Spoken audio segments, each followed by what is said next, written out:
Бүгүнкү жыйында район шаарлардын жетекчилерине Ысык Көл облусунун иштелип чыккан башкы планы, башкы схемасы тааныштырылууда. Анда курулуштардын бардыгы мыйзам чегинде көрсөтүлгөн. Вот 9 баллов, вот 10 баллов, вот зона подтопления, вот это вот урез воды, вот то, о чем говорит уважаемый глава администрации, это вот эта территория.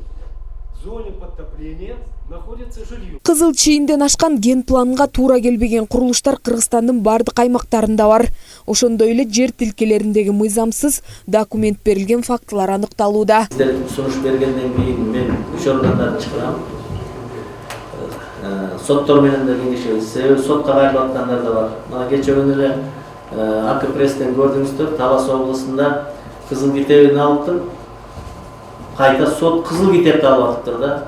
Эл чыгып атат. Президентибиз ушу узаконить этип кызыл китеп берип атса, сот кызыл китепти алып атат деп эл чыгып атат да. Мына ушундай болбош керек.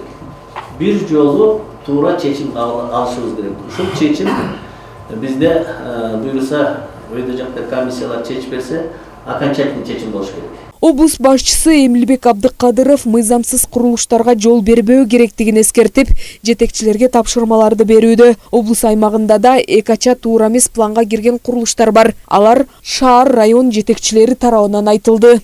Мен балыкчы боюнча айтайын, балыкчы боюнча.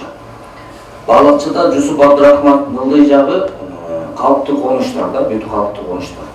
Бирок ошол жердин баарын 500 метр мыйзамдын негизинде рекреационный зона болуп кирип калган да. Бирок канча деген үйлөрдүн баары рекреационный зонага кирип кетет дагы. Азыркы бияк айтып аткандай ушу төлөмдөрдүн баары коммерческий болуп калат. Мына бир катар жолу жолугушууда өткөргөнбүз, 2 жолу, 3 жолу коомдук угууда өткөргөнбүз. Азыр элдерибиз биздин эң бирден бир чоң көйгөйүбүз ушул болуп турат да. Анан бул жактан мындай болгон.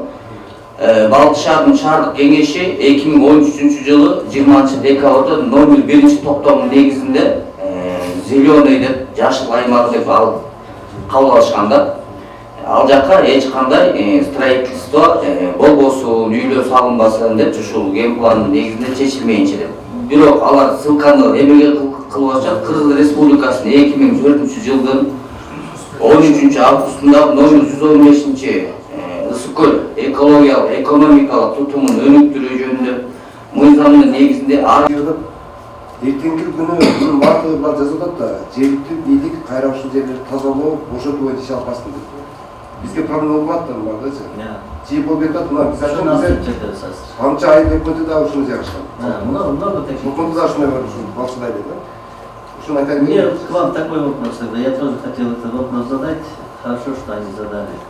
Белгилей кетсек, президент Садыр Жапаров жер укуктук мамилелерди жөнгө салуу жөнүндө Кыргыз Республикасынын мыйзамына кол койгондон бери 2023 жылы Ысык Көл облусунда 1648 жаранга мамлекеттик акты берилген. Жер мунапысын ишке ашырууда облустун аймагында 10383 кайрылуулар кабыл алынган. Ал эми мындан кийин мыйзамсыз жерлерди басып алып, өз билемдик менен үй салып мыйзамсыз отурук ташыгандар жоопко тартылат. Жазгүл Сатаева, Алтынбек Исаев, Мадина Абакирова, Ысык Көл, маалымат кызмат үчүн.